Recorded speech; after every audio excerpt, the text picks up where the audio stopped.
Hello friends, welcome back to my channel. So ಇವತ್ತು ಗುರುವಾರ ನಾವಿಬ್ರು ದೇವಸ್ಥಾನಕ್ಕೆ ಹೋಗ್ತಾ ಇದ್ವಿ. ಗುರುವಾರ ನಾರ್ಮಲ್ ಆಗಿ ಹೋಗ್ತಾ ಇರ್ತೀವಿ, ಇಲ್ಲ ನಮ್ಮ ಒಬ್ಳೆಗಾರ ಹೋಗ್ತೀನಿ. ಬಟ್ ಇವತ್ತು ಸ್ಪೆಷಲ್ ಏನು ಅಂತ ಅಂದ್ರೆ ರಾಘವೇಂದ್ರ ಸ್ವಾಮಿ ಆರಾಧನೆ ನಡೀತಿದೆ. ನಿನ್ನೆ ಮೊನ್ನೆ ಇವತ್ತು ಲಾಸ್ಟ್ ಅಂತೆ. ಸೊ ನೆನ್ನೆ ಹೋಗ್ಬೇಕಂತ ಅನ್ಕೊಂಡೆ, ಬಟ್ ಬೇಡ, ಹೇಗಿದ್ರು ಇವತ್ತು ಹೋಗ್ತೀನಲ್ಲ ಅನ್ನೋ ಕಾರಣಕ್ಕೋಸ್ಕರ ನಾನು ನೆನ್ನೆ ಹೋಗಿಲ್ಲ. ಇವತ್ತು ಹೋಗ್ತಾ ಇದೀವಿ. ಹೇಗಿರುತ್ತೆ ಏನು ಅಂತ ನಾನು ನಿಮ್ಗೆ ನೋಡಿಸ್ತೀನಿ ವಿಡಿಯೋಲಿ. ಹೆಂಗೋ ಇವತ್ತು ಇವ್ರು ರಜಾ ಇತ್ತು, ಇಲ್ಲಾಂದ್ರೆ ನಾನು ಒಬ್ಳೆ ಪಕ್ಕ ಹೋಗ್ತೀನಿ. ನಾನು ರಾಘವೇಂದ್ರ ಸ್ವಾಮಿ ಮಠಕ್ಕೆ ಮಿಸ್ ಮಾಡ್ದಿರ ವಾರ ಹೋಗ್ತೀನಿ. ಇವತ್ತು ರಜಾ ಇರೋ ಕಾರಣ ಅವರು ಬರ್ತೀನಿ ಅಂದರು, ಅದಕ್ಕೆ ಕರ್ಕೊಂಡು ಹೋಗ್ತಾ ಇದ್ದೀನಿ. ಎಷ್ಟು ಲೇಟ್ ಮಾಡ್ತಾರೆ ರೆಡಿ ಆಗೋದಕ್ಕೆ ಅಂದರೆ ಅಷ್ಟಿಷ್ಟು ಲೇಟ್ ಮಾಡಲ್ಲ. ಕರೆಕ್ಟಾಗಿ ಯಾರು ಲೇಟ್ ಮಾಡೋದು ರೆಡಿ ಆಗೋಕ್ಕೆ? ನಾನಾ? ಬಟ್ಟೆ ಯಾವ್ದು ಬೇಕು ಆಗಬೇಕು ಇದು ಬೇಕು ಅಂತ ಲೇಟ್ ಮಾಡೋದು ಯಾರು ಹೇಳು? ಕಮ್ಮಿ ಇದೇನೆ ಈ ಲೆವೆಲ್ ಗೋಳಿಕೋತಾ ಇದೆಯಾ? ಏನು ಜಾಸ್ತಿ ಇದ್ದಿದ್ರೆ ಆ ಥರ ಎಲ್ಲ ಏನೂ ಇಲ್ಲ. ಕೌಂಟ್ ಮಾಡಿದ್ರೆ 20 ಪ್ಯಾಂಟ್ಸ್ ಇದೆ, ಒಂದು 25 to 30 25 ಶರ್ಟ್ಸ್ ಏನೋ ಇದೆ ಅವ್ರದ್ದು. ಹಾಂ, ಎಷ್ಟಿರ್ಬೋದು ಹೇಳು? ಎಷ್ಟಿರ್ಬೋದು? ಏನೂ ಇಲ್ಲ, 2 ಜೊತೆ ಏನು ತಂದಿರಲಿಲ್ಲ. ನನ್ನ ಮದುವೆ ಮುಂಚೆನೂ ಇತ್ತು, ಬಟ್ ಮದುವೆ ಆದಮೇಲೆ ಸ್ವಲ್ಪ ಜಾಸ್ತಿನೇ ಆಯಿತು ಕಲೆಕ್ಷನ್ಸು. ಯಾಕಂದರೆ ನಾವು ಹೆಣ್ಮಕ್ಳು, ನಾನದು ಸೈಜ್ ಜಾಸ್ತಿ ಆಗೇ ಇಲ್ಲ, ಆಲ್ಮೋಸ್ಟ್ ಸೇಮ್ ಸೈಜಲ್ಲೇ ಇದ್ದೀನಿ. ಅಕಸ್ಮಾತ್ ಒಂದು ಸ್ವಲ್ಪ ಜಾಸ್ತಿ ಆದರೂ ಕೂಡ ನಾವು ಆಲ್ಟ್ರೇಷನ್ ಮಾಡಿ ಹಾಕೋಬೋದು. ಬಿಫೋರ್ ಮ್ಯಾರೇಜ್ದು ನನ್ನ ಹತ್ರ ಬಟ್ಟೆಗಳಿದೆ. ನೀನು ಹತ್ರ ಮದುವೆಗೆ ಮುಂಚೆದು ಶರ್ಟ್ ಇದೆಯಾ? ಎಲ್ಲಿದೆ ಇವಾಗ? ಅದು ತೋರಿಸು. ಅರಿ, ಎಲ್ಲಿದೆ ನೀನು ಮದುವೆಗೆ ಮುಂಚೆ ಶರ್ಟು? ಯಾಕೆ ಹೇಳು, ಊದ್ಕೊಬಿಟ್ಟಿದ್ಯಾ ಅದಕ್ಕೆ. ಸೊ ನಂದಂತೂ ಎಲ್ಲ ಬಟ್ಟೆನೂ ಇದೆ, ಯಾವುದೂ ಹಾಳು ಮಾಡ್ಕೊಂಡಿಲ್ಲ. ಮದುವೆಗೆ ಮುಂಚೆ ಅಮ್ಮ ಕೊಡಿಸಿದ ಸೀರೆ, ಮದುವೆಗೆ ಮುಂಚೆದು ಡ್ರೆಸ್ಗಳು, ಅನಾರ್ಕಲಿ ಡ್ರೆಸ್ಸಸ್ ಎಲ್ಲ ಇದೆ. ನಾನು ಯಾವುದೋ ಡ್ರೆಸ್ನ ಹಂಗೆಲ್ಲ ಹಾಳು ಮಾಡಿಲ್ಲ. ಅದರಿಂದ ನಾನು ಸ್ವಲ್ಪ ಜಾಸ್ತಿ ಆಗ್ತಾ ಹೋಗ್ತಿದೆ. ಇವಾಗ ಹೊಸ ಐಟಮ್ ತೊಗೊಂಡು ಹಳೆ ಐಟಮ್ ಬಿಸಾಕಿದ್ರೆ ಏನೋ ಕಡಿಮೆ ಅನ್ಬೋದು. ನಾನು ಹೊಸ ಐಟಮ್ ತೊಗೊಂಡ್ರು ಹಳೇದು ಯೂಶ್ವಲಿ ಬಿಸಾಕಲ್ಲ. ನಂಗೆ ತುಂಬ ಇಷ್ಟ ಬಟ್ಟೆ ಅಂದರೆ. ಅದರಿಂದ ನಂಗೆ ಸ್ವಲ್ಪ ಜಾಸ್ತಿ ಸೇರ್ತಾ ಇದೆ ಅಷ್ಟೇ. ಅದು ಅಲ್ದಿರೋ ಎಲ್ಲ ಹೆಣ್ಮಕ್ಳ ಹತ್ರನೂ ಗಂಡು ಮಕ್ಳಿಗಿಂತ ಜಾಸ್ತಿನೇ ಬಟ್ಟೆ ಇರುತ್ತೆ, ಅಫ್ಕೋರ್ಸ್ ಅಲ್ವಾ? ಕಮೆಂಟ್ ಮಾಡಿ. ಇವಾಗ ತಿಂಡಿ ಇನ್ನೂ ತಿಂದಿಲ್ಲ, ಹೊಟ್ಟೆ ತುಂಬ ಹಶ್ವಾಗ್ತಾ ಇದೆ. 10 ಗಂಟೆ ಆಗೋಗಿದೆ. ಈಗ ಹೋಗಿ ದೇವಸ್ಥಾನಕ್ಕೆ ಹೋಗಿ ಬಂದುಬಿಟ್ಟು ನೆಕ್ಸ್ಟ್ ಟಿಫನ್ ತಿನ್ನಬೇಕು. ಸೊ ಬನ್ನಿ, ಈ ವ್ಲಾಗ್ ಫುಲ್ ನೋಡಿ. ಇಷ್ಟ ಆದರೆ ಒಂದು ಲೈಕ್ ಮಾಡಿ, ಶೇರ್ ಮಾಡಿ, ಹಾಗೆ ಸಬ್ಸ್ಕ್ರೈಬ್ ಮಾಡಿ. ಹಾಗೆ ಇನ್ನೊಂದು ವಿಚಾರ ಕೂಡ ಹೇಳಬೇಕು. ಹೇಗೆ ಹೇಳಲಿ, ನಾನು ಇವ್ರ ಮುಂದೆ ಹೇಳಿದ್ರೆ ಬೇಜಾರು ಮಾಡ್ಕೋತಾರೆ. ನಾನು ಪಿಯಾನನ್ನು ತುಂಬ ಮಿಸ್ ಮಾಡ್ಕೋತಾ ಇದ್ದೀನಿ. ಜಾಸ್ತಿ ನಮ್ಮ ಮನೆಗೆ ಬರ್ತಾನೆ ಇಲ್ಲ. ಸೊ ಅದನ್ನು ನಿಮ್ಗೆ ಆಮೇಲೆ ಹೇಳ್ತೀನಿ. ಸೊ ಇಷ್ಟೇ ಅಂತ ಇದ್ದಾರೆ ಮಾತಾಡೋಕೆ ಹೋದರೆ. ಏನು ಮಾಡಲಿ, ಜಾಸ್ತಿ ಇನ್ನು ಸ್ವಲ್ಪ ವೀಡಿಯೋಸ್ ಇದೆ ಅವಳದು, ಒಂದು ಸ್ವಲ್ಪ ಕ್ಲಿಪ್ಪಿಂಗ್ಸ್ ಎಲ್ಲ ಅದನ್ನೆಲ್ಲ ಆ್ಯಡ್ ಮಾಡ್ತೀನಿ. ನಾನು ನೋಡ್ಕೊಂಡು ಬನ್ನಿ, ಆಮೇಲೆ ಹೇಳ್ತೀನಿ. ಬೇರೆ ಏನು ನಾನು ಹೇಳೋಕ್ಕಾಗಲ್ಲ, ಬಟ್ ಮಿಸ್ ಮಾಡ್ಕೋತಾ ಇದ್ದೀನಿ, ಅಷ್ಟು ಮಾತ್ರ ಹೇಳ್ತೀನಿ. ಬಂದಮೇಲೆ ಹೇಳ್ತೀನಿ ನಾನು ನಿಮಗೆ, ಸರಿನಾ? ಸೊ ನೋಡಿ, ನಾವು ಸ್ವಲ್ಪ ಕ್ಲಿಪ್ಪಿಂಗ್ಸ್ ಎಲ್ಲ ಇದೆ. ಅವ್ರ ಮಾವನ ಜೊತೆ ಆಟಾಡಿದ್ದು, ನನ್ನ ಜೊತೆ ಆಟಾಡಿದ್ದೆಲ್ಲ, ಅದನ್ನೆಲ್ಲ ನೋಡ್ತಾ ಇರಿ. ನಾನು ದೇವಸ್ಥಾನದಿಂದ ಬಂದೇ ನಿಮಗೆ ಸಿಗ್ತೀನಿ.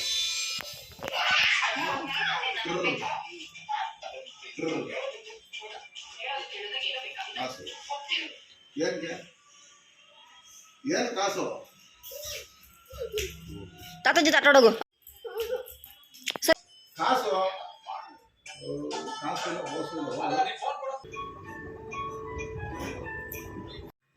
ಇವಾಗ ನೋಡಿ, ಅತ್ತೆ ತಲೆನೋವು ಅಂತ ಹೇಳಿದ್ದಕ್ಕೆ ವಿಕ್ಸ್ ತೊಗೊಂಬಂದು ನಮ್ಮ ಅತ್ತೆ ತಲೆಗೆ ಹಚ್ತಾ ಇದ್ದಾಳೆ. ಅಂದರೆ ಹಣೆಗೆ ಹಚ್ತಾ ಇದ್ದಾಳೆ. ಒಂಥರ ಇದು ನೋಡಿದಾಗೆಲ್ಲ ನಂಗೆ ತುಂಬ ಫೀಲ್ ಆಗುತ್ತೆ. But it's okay. ಇಷ್ಟು ದಿನ ನಮ್ಮ ಮನೆಗೆ ಬಂದಿದ್ಲಲ್ಲ, ಅದನ್ನೆಲ್ಲ ನಾನು ಯಾವತ್ತೂ ಮರೆಯೋಕ್ಕಾಗಲ್ಲ. ಮುಂದೆ ಬರ್ತಾಳೆ ಅನ್ನೋ ನಂಬಿಕೆ ನನಗೆ ಖಂಡಿತ ಇದೆ. ಅವಳಿಗೆ ನಮ್ಮನ್ನೆಲ್ಲ ಬಿಟ್ಟಿರೋಕ್ಕಾಗಲ್ಲ. ಬಟ್ ಸ್ವಲ್ಪ ದಿನ ಬರಲ್ಲ ಅಂತ ಅನ್ಕೊತೀನಿ. ಆಮೇಲೆ ಖಂಡಿತ ಬಂದೇ ಬರ್ತಾಳೆ. ಬಂದರೆ ನಾನು ಶೂರ್ ನಿಮಗೆಲ್ಲ ನೋಡಿಸ್ತೀನಿ ಪಿಯಾನೋನ. ಐ ಮಿಸ್ ಯು पियाना. कहाँ दीदी को फोन नीचे डाल तो दिमू क्यों सारा दीदी को फोन नीचे डाल तो बोल.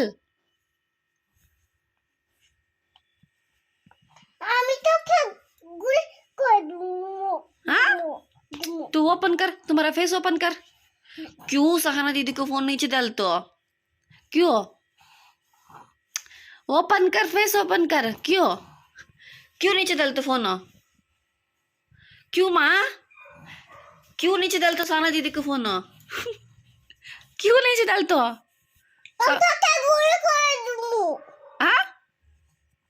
ಯಾವ ಭಾಷೆನೇ ಇದು? ಗೂಗಲಲ್ಲಿ ಸರ್ಚ್ ಮಾಡಿದ್ರು ಸಿಗ್ತಾ ಇಲ್ವಲ್ಲೇ. क्यों सहाना दीदी का फोन नीचे डालते? कोई दिम्मू. क्यों? क्यों? हम तो क्या पियाना क्यों सहना दीदी का फोन नीचे डालता क्यों सहना दीदी का फोन नीचे डालता तुम्हारा चेन देख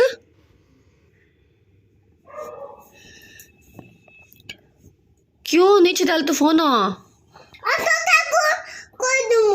ಕೊಯ್ಯೆ ದುಮ್ಮು ಅವ್ರ ಅಮ್ಮಂಗೆ ನೋಡ್ಸ್ಬೇಕಾದ್ರೆ ಇದೇನಂತ ಕೇಳಬೇಕು ಕ್ಯೂ ನೇಚಿಡಲ್ತಮ್ಮ ಫೋನು ನಾನು ಬಿಡಿಸಿಲ್ಲ ಅಂತನಾ ಕ್ಯೂಮಾ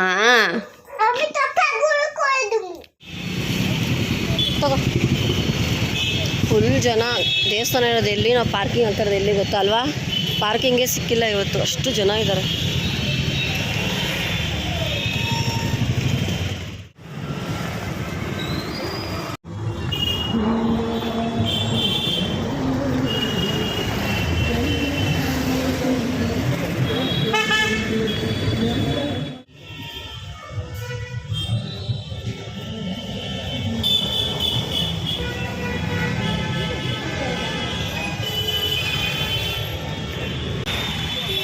ಕೊಡಿಲಿ ನಾವು ಕ್ಯೂ ಅಲ್ಲಿ ನಿಂತಿದ್ವಿ ಯಾರು ಈ ಥರ ಸ್ಪೆಷಲ್ ಟಿಕೆಟ್ ಇದೆ ಇಬ್ಬರಿಗೆ ಅಂದ್ಬಿಟ್ಟು ಕೊಟ್ಟಿದ್ದಾರೆ ಕರೆದುಬಿಟ್ಟು ನಮ್ಮ ಯಜಮಾನ್ರು ಏನಾರು ಇದಾಗಿಲ್ಲ ಅಂದರೆ ನಿನಗೆ ಐತೆ ಅಂತವ್ರೆ ಇಷ್ಟೊಂದು ಕ್ರೌಡ್ ಇದೆ ಇವತ್ತು ನೋಡೋಣ ದೇವರೇ ಆದರೆ ಸಾಕು ಎಷ್ಟು ರಶ್ ಇದೆ ಗೊತ್ತಾ ಇವತ್ತು ಆಯಿತು ಯಪ್ಪ ಎಷ್ಟೊಂದು ಜನ ಇದ್ದಾರೆ ಇವತ್ತಲ್ಲ 1,000 ರೂಪಾಯಿ ಥ್ಯಾಂಕ್ ಯು ಸೋ ಮಚ್ ನಮ್ಗೆ ಯಾರು ಟಿಕೆಟ್ ಕೊಟ್ಟರು ಅವರು ಪಾಪ ನಾವು ಯಾರು ಅಂತ ಗೊತ್ತಿರಲಿಲ್ಲ ಆದರೂ ಕೊಟ್ಟರು ಟೋಟಲ್ ಯೂಸ್ ಆಯಿತು ಇಷ್ಟು ಜನ ಇದ್ದಾರೆ ಸಿಕ್ಕಾಪಟ್ಟೆ ಜನ ಇದ್ದಾರೆ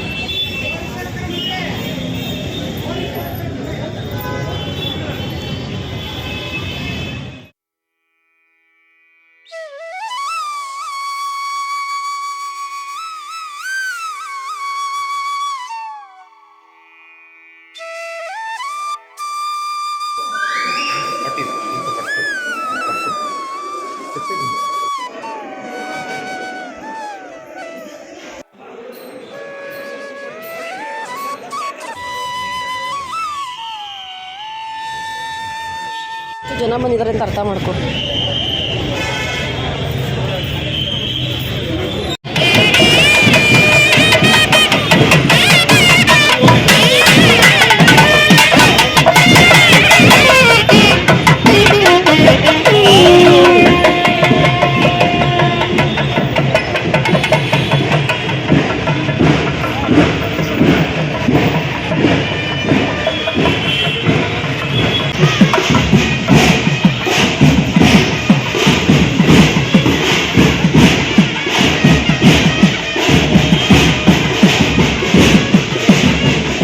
ಸ್ವಲ್ಪ ಬೇಡ ಬೇಡ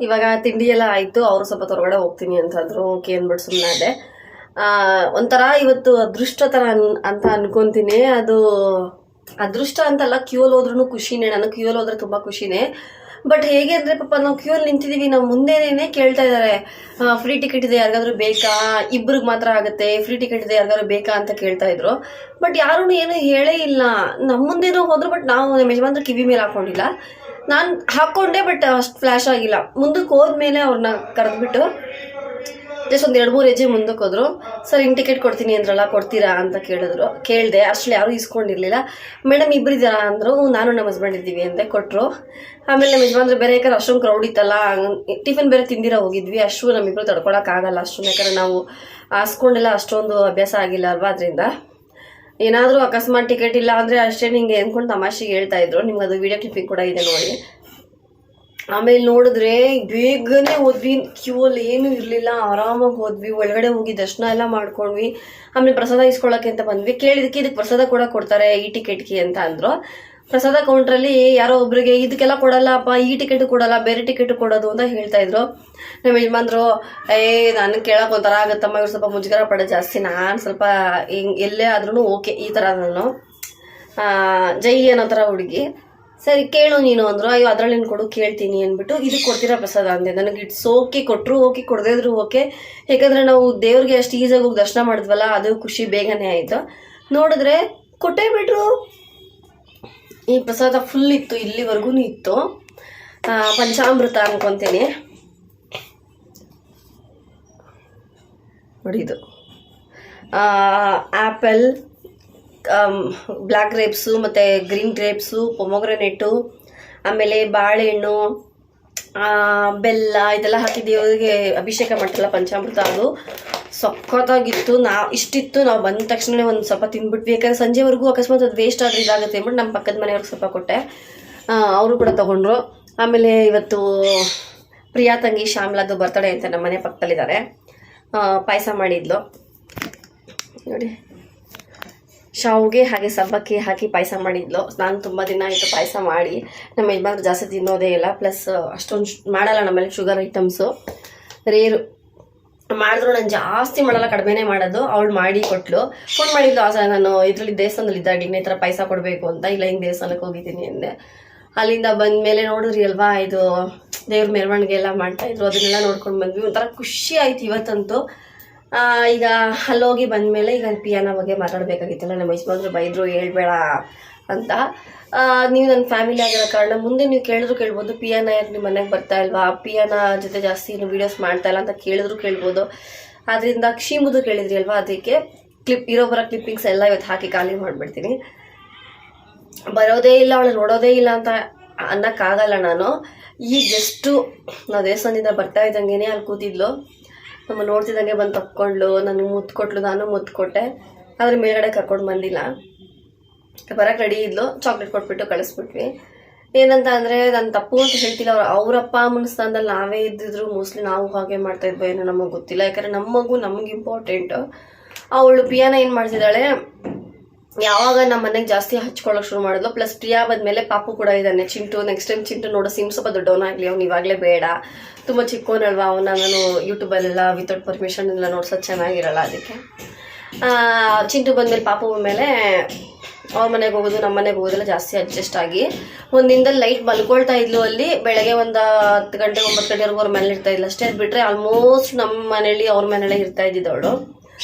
ಅವಳು ಏನು ಮಾಡಿದಾಳೆ, ಇವಾಗ ಅವ್ರ ಅಪ್ಪ ಬಂದಾಗೆಲ್ಲ ಮಗು ಜೊತೆ ಆಟ ಆಡಬೇಕು ಅನ್ನೋದು ಎಕ್ಸ್ಪೆಕ್ಟ್ ಮಾಡ್ತಾರಲ್ವಾ, ಆಗ್ಲೂ ಅವ್ರು ಬಂದು ಕರೆದ್ರೂ ಕೂಡ ಹೋಗ್ತಾ ಇರಲಿಲ್ಲ. ಸ್ಟಾರ್ಟಿಂಗಲ್ಲಿ ಹೋಗ್ತಾ ಇದ್ಲು, ಬಟ್ ಇವಾಗ ಹೋಗೋದು ಸ್ಟಾಪ್ ಮಾಡಿಬಿಟ್ಟಿದ್ಲು. ತುಂಬ ನಮ್ಮ ಮನೇಲೇ ಇರ್ತಾ ಇದ್ಲು. ಅದು ಸ್ವಲ್ಪ ಅವ್ರಿಗೆ ಬೇಜಾರಾಗಿದೆ. ಪ್ಲಸ್ ಇನ್ನೊಂದೇನೆಂದರೆ, ಅವ್ರ ಅಪ್ಪ ಇದ್ದಿರುವಾಗ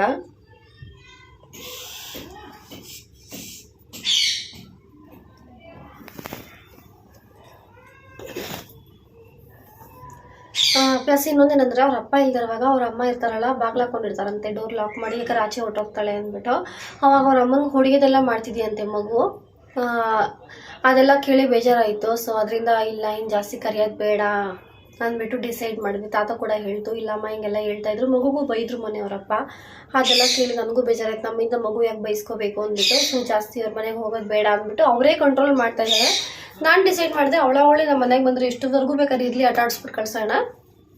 ನಾನೇ ಹೋಗಿ ಎಷ್ಟೋ ಸರಿ ಕರೆದಿದ್ದೀನಿ, ಕರೆಯೋದು ಬೇಡ ಅಂದ್ಬಿಟ್ಟು ಡಿಸೈಡ್ ಮಾಡಿದೆ. ಬಟ್ ಅದಾದ ನೆಕ್ಸ್ಟ್ ಡೇ ಬಂದು ನಮ್ಮ ಮನೆಗೆ. ನಾನು ಹೊರಗಡೆ ಎಲ್ಲ ಹೋಗೋದಿತ್ತು, ಹೋಗ್ತಾ ಇದ್ದೆ. ತುಂಬ ಹಠ ಮಾಡಿಬಿಟ್ಲು. ಅಮ್ಮ ಏನಾದ್ರು ಮಗುನ ಬಿಟ್ಬಿಟ್ಟು ಹೋದರೆ ಅಳತ್ತಲ್ಲ, ಅಷ್ಟು ಜೋರಾಗಿ ಅಳ್ತಾ ಇದ್ಲು. ಅದೇ ಟೈಮಲ್ಲಿ ಅವ್ರ ಅಪ್ಪ ಬೇರೆ ಮನೇಲಿದ್ರು, ಇನ್ನೂ ಬೇಜಾರಾಗಿರುತ್ತೆ ಇಷ್ಟು ಹಠ ಮಾಡ್ತಿದ್ದಾಳೆ ಅಂತ. ಅದಾದ್ಮೇಲೆ ತುಂಬ ಸ್ಟ್ರಿಕ್ಟ್ ಮಾಡಿಬಿಟ್ರು, ಬರ್ತಾಯಿಲ್ಲ. ಬಟ್ ಮೇಲ್ಗಡೆಯಿಂದ ನೋಡ್ಕೊತೀನಿ, ಒಂದೊಂದ್ಸಲ ಕೆಳಗಡೆ ಆಟ ಆಡ್ತಿರ್ತಾಳೆ. ಅವಾಗ ನಾನು ಕರೆಯೋಕ್ಕಾದ್ರೆ ಬಂದುಬಿಡ್ತಾಳೆ. ಜಸ್ಟ್ ಪಿಯಾನ ಅಂದರೆ ಸಾಕು ಬಂದುಬಿಡ್ತಾಳೆ. ಈಗಲೂ ಅಷ್ಟೇ ಬರೋಕ್ಕೆ ರೆಡಿ ಇದ್ಲು. ನಮ್ಮ ಯಜಮಾನ್ರಲ್ಲೇ ಕೂತಿದ್ದು, ಚಾಕ್ಲೇಟ್ ತೊಗೊಂಡು ಬಾ ಹೋಗು ಅಂದಮೇಲೆ ಚಾಕ್ಲೇಟ್ ತೊಗೊಂಡು ಕೊಟ್ಟಮೇಲೆ ಹೋಗಮ್ಮ ಅಂದ್ಬಿಟ್ಟು ಕೊಟ್ಬಿಟ್ಟು ಕಳಿಸ್ದೆ. ಹೀಗಿತ್ತು ಪಿಯಾನ. ತುಂಬ ಮಿಸ್ ಮಾಡ್ಕೊತಿದ್ದೀನಿ ಪಿಯಾನನ ನಾನು. ಯಾರೂ ತುಂಬ ಹಚ್ಕೋಬಾರ್ದು ಅನಿಸುತ್ತೆ. ಅತ್ತೆನೂ ತುಂಬ ಮಿಸ್ ಮಾಡ್ಕೊತಿದ್ದಾರೆ. ಯಾಕಂದರೆ ಅವ್ರಿಗೆ ಸಂಜೆ ಬರ್ತಾ ಇದ್ದಂಗೆ ಅವಳು ಇರಬೇಕು ಅಂತ ತುಂಬ ಆಸೆ ಪಡ್ತಿದ್ರು. ಮಾತೃ ಅಜ್ಜಿ ಅಂತಿದ್ರು. ನಮ್ಮ ಅತ್ತೆಗೆ ಮಾತ್ರೆ ಕೊಡ್ತಾಯಿದ್ಲು. ಆಮೇಲೆ ಮುದ್ದೆಗೆ ಚಕ್ಕೆ ಇಟ್ಕೋತಾರಲ್ಲ ಕೆಳಗಡೆ, ಅವಳು ಪರ್ಫೆಕ್ಟಾಗಿ ಗೊತ್ತಾಗ್ತಿದ್ದು. ನಾವು ಊಟಕ್ಕೆ ಕುತ್ಕೋತಿದ್ದೀವಿ ಅಷ್ಟೇ ಚಕ್ಕೆ ತೊಗೊಂಬಂದಿಕ್ತಾಯಿದ್ಲು. ಅದು ಕೆಲಸ ಮಾಡಿಸ್ಬೇಕಂತಲ್ಲ, ಅದೊಂಥರ ಮಗು ಏನು ಮಾಡಿದ್ರು ಚಂದನ ಥರ ಅನ್ನಿಸ್ತಿತ್ತು. ಈಗ ಒಂದು ಸ್ವಲ್ಪ ಮಿಸ್ ಮಾಡ್ಕೋತಾ ಇದ್ದೀವಿ ಅವಳನ್ನ. ಇಟ್ಸ್ ಓಕೆ, ಏನೂ ಮಾಡೋಕ್ಕಾಗಲ್ಲ. ಎಲ್ಲ ಸ್ವಲ್ಪ ದಿನ ಅಷ್ಟೇ, ಆಮೇಲೆ ಅವಳದೇ ವಾಯ್ಸ್ ಕೇಳಿಸ್ತಾ ಇದೆ, ಅವ್ರ ಮೇಲೆ ಆಟ ಆಡ್ತಿದ್ದಾಳಲ್ಲ ಕೇಳಿಸಿದ್ರೆ ನಮಗೆ. ಏನು ಮಾಡೋಕ್ಕಾಗಲ್ಲ. ಇಷ್ಟು ದಿನ ಇದ್ಲು ನಮ್ಮ ಮನೇಲಿ, ಖುಷಿಯಿಂದ ಇದ್ದೀನಿ. ಇನ್ನು ಮುಂದೆ ಬಂದರೆ ಅವ್ರು ಬದಲಾಗಿ ಕಳಿಸಿವಳು ಬಂದರೆ ಖುಷಿಯಿಂದ ನಾನು ಪಕ್ಕ ವಿಡಿಯೋ ನೋಡಿಸ್ತೀನಿ. ಬಟ್ ಸದ್ಯಕ್ಕಂತೂ 5 ದಿನ ಮೇಲಾಯಿತು ಅವಳು ನಮ್ಮ ಮನೆಗೆ ಬರ್ತಾಯಿಲ್ಲ. ಸೊ ಏನು ಮಾಡೋದು, ತುಂಬ ಹಚ್ಕೊಂಡ್ಬಿಟ್ಟಿದ್ದೆ ನಾನಂತೂ. ಅವಳನ್ನ ಸಿಕ್ಕಾಬಟ್ಟೆ ಹಚ್ಕೊಂಡಿದ್ದೆ. ಮಿಸ್ ಯು ಪಿಯಾನ, ಏನಕ್ಕೆ ತುಂಬ ಮಿಸ್ ಮಾಡ್ಕೋತೀನಿ. ಸೊ ಇಷ್ಟೇ. ಈಗ ಒಂದು ನಾಳೆ ಮದುವೆಗೆ ಹೋಗೋದಿದೆ. ತುಂಬ ತೋರಿಸಲ್ಲ, ಪ್ರಿಪ್ರೇಷನ್ ನಡೀತಾ ಇದೆ, ಎಲ್ಲ ಎತ್ತಿಡ್ಕೊಬೇಕು. ಅದೆಲ್ಲ ಎತ್ತಿಡ್ಕೊಂಡು ನಾವು ಹೋಗೋವಾಗ ಅದೆಲ್ಲ ವ್ಲಾಗ್ ಸಪ್ರೇಟಾಗಿ ಮಾಡ್ತೀನಿ, ಏನು ಎತ್ತ ಅಂತೆಲ್ಲ. ಸೊ ಇದೊಂದು ಪುಟ್ಟ ವ್ಲಾಗು. ಈ ವ್ಲಾಗ್ ನಿಮಗೆಲ್ಲ ಇಷ್ಟ ಆಗಿದ್ರೆ ಪ್ಲೀಸ್ ಒಂದೇ ಒಂದು ಲೈಕ್ ಮಾಡಿ, ಶೇರ್ ಮಾಡಿ, ಸಬ್ಸ್ಕ್ರೈಬ್ ಮಾಡಿ. ನಮ್ಮ ಟಿಕೆಟ್ ಕೊಟ್ರಲ್ಲ ಅವ್ರಿಗೆ ರಾಯರು ಒಳ್ಳೇದು ಮಾಡಲಿ ಅಂತ ಕೇಳ್ಕೊತೀನಿ. ಯಾಕಂದ್ರೆ ಎಲ್ಲರಿಗೂ ಅಷ್ಟು ಒಳ್ಳೆ ಮನಸ್ಸಿರಲ್ಲ, ಎಲ್ರಿಗೂ ಅಂತ ಅಲ್ಲ, ಕೆಲವ್ರಿಗೆ ಆ ಥರ ಒಳ್ಳೆ ಮನಸ್ಸಿರಲ್ಲ. ಬಟ್ ಕೆಲವ್ರಿಗೆಲ್ಲ ಈ ಥರ ಒಳ್ಳೆ ಮನಸ್ಸಿರುತ್ತೆ. ರಾಯರು ಅವ್ರಿಗೆ ಒಳ್ಳೇದು ಮಾಡಲಿ, ರಾಯರ ಥರನೇ ತೊಗೊಬಂದು ನನಗೆ ಕೊಟ್ಟರು ಅಂತ ಅನ್ನಿಸ್ತಾ ಇದೆ. ಹಾಗೇ ನೀವು ಯಾರ್ಯಾರಿಗೆಲ್ಲ ಕಷ್ಟ ಇದೆಯೋ, ಯಾರ್ಯಾರಿಗೆ ದುಃಖ ಇದೆಯೋ, ಏನು ನೋವಿದೆಯೋ, ಏನಿದೆಯೋ ಗೊತ್ತಿಲ್ಲ ನನಗೆ, ಎಲ್ಲ ಜೊತೆನೂ ರಾಯರು ಇದ್ದೇ ಇರ್ತಾರೆ ನಿಮ್ಮ ಕಷ್ಟಗಳ ಜೊತೆ. ಕೇಳ್ಕೊಳ್ಳಿ, ರಾಯರು ನಮ್ಮ ಜೊತೆ ಇದ್ದಾರೆ ಅಂತ. ಅವಾಗ ನಿಮ್ಗೇನು ತೊಂದರೆ ಆಗಲ್ಲ, ದೇವ್ರು ಚೆನ್ನಾಗಿಟ್ಟಿರ್ತಾನೆ. ಸೊ ನಾನು ಹಾಗೆ ಅನ್ಕೋತೀನಿ, ರಾಯರು ನಮ್ಮ ಜೊತೆ ಇದ್ದಾರೆ ಅಂತ. ರಾಯರೆಲ್ರಿಗೂ ಒಳ್ಳೇದು ಮಾಡಲಿ, ನೀವೇನು ಅಂದ್ಕೊಂಡಿದ್ದೀರಾ ಅದನ್ನೆಲ್ಲ ಈಡೇರಿಸಲಿ ಅಂತ ಕೇಳಿಕೊಂಡು ಇದೊಂದು ಪುಟ್ಟ ವ್ಲಾಗ್ನ ಇಲ್ಲಿಗೆ ಏನು ಮಾಡ್ತಾಯಿದ್ದೀನಿ. ಸಿಗ್ತೀನಿ ಮುಂದಿನ ವ್ಲಾಗಲ್ಲಿ. ಬಾಯ್ ಬಾಯ್.